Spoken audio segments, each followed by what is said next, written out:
Administrasi dan organisasi kantor. Yang pertama, ada pengertian administrasi dan organisasi, lalu prinsip organisasi, dan tujuan organisasi perkantoran.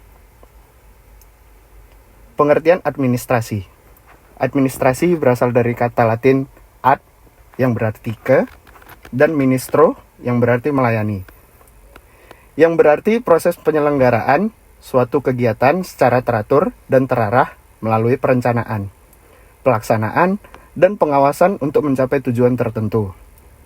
Administrasi tidak hanya kegiatan rutin, tetapi juga proses dinamis yang melibatkan pengelolaan sumber daya manusia dan material agar berjalan efektif dan efisien. Contoh sederhana administrasi dapat dilihat dalam kegiatan mengelola sebuah toko kecil. Pemilik toko atau administrator merencanakan jenis barang yang akan dijual, mengatur modal. Semua kegiatan ini merupakan bagian dari proses administrasi yang bertujuan untuk meningkatkan kesejahteraan keluarga pemilik toko. Selanjutnya ada pengertian organisasi. Organisasi adalah bentuk kerjasama antara sekelompok orang untuk mencapai tujuan bersama. Organisasi memiliki 3 ciri utama, yaitu adanya anggota, kerjasama, dan tujuan yang jelas. Organisasi dapat berbentuk sederhana hingga kompleks, seperti keluarga, perusahaan, atau lembaga pemerintahan. Beberapa ahli mendefinisikan organisasi sebagai sistem yang terdiri dari individu yang bekerja sama, memanfaatkan sumber daya, dan mengikuti aturan untuk mencapai tujuan bersama. Selanjutnya, prinsip organisasi.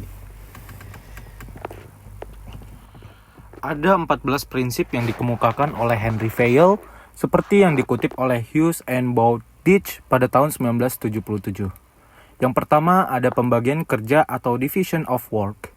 Setiap orang punya keahlian masing-masing, jadi penting untuk membagi tugas sesuai kemampuan mereka.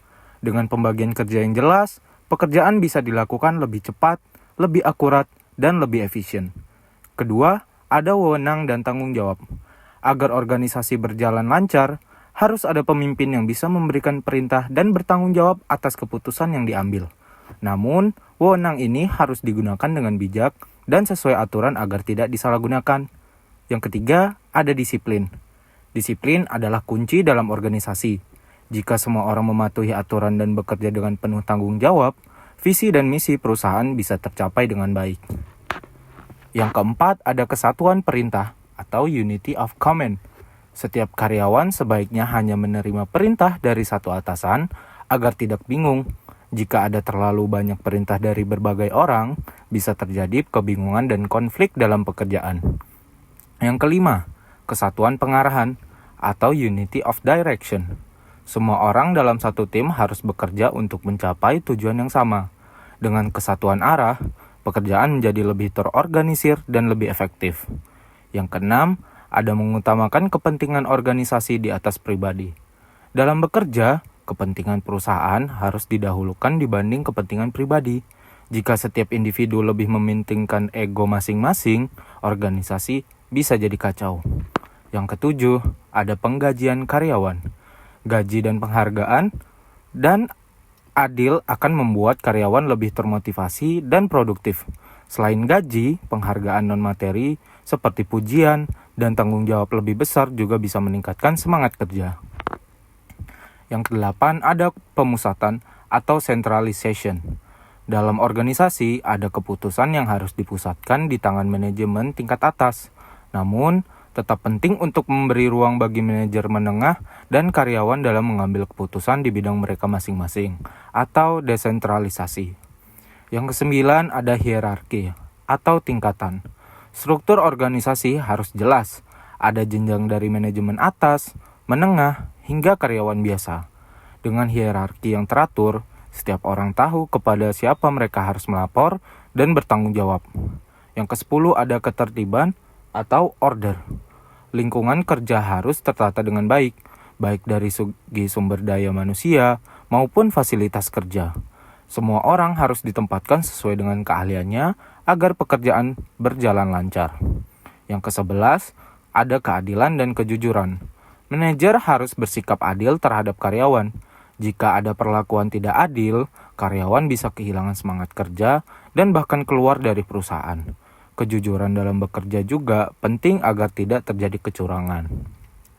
Yang ke-12, ada stabilitas kondisi karyawan.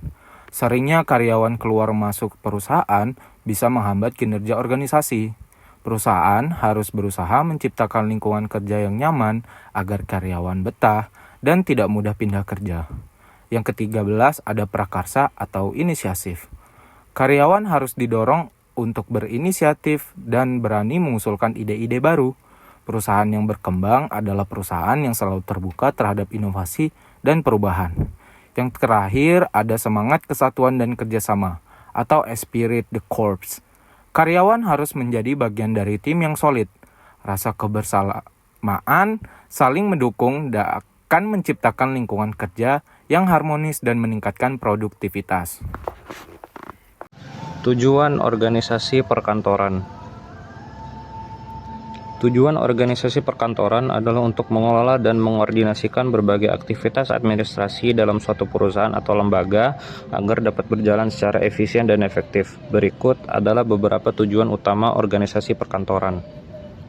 Yang pertama, untuk meningkatkan efisiensi dan produktivitas, yaitu untuk mengatur pekerjaan kantor agar lebih sistematis dan memastikan setiap tugas dikerjakan dengan cepat dan tepat.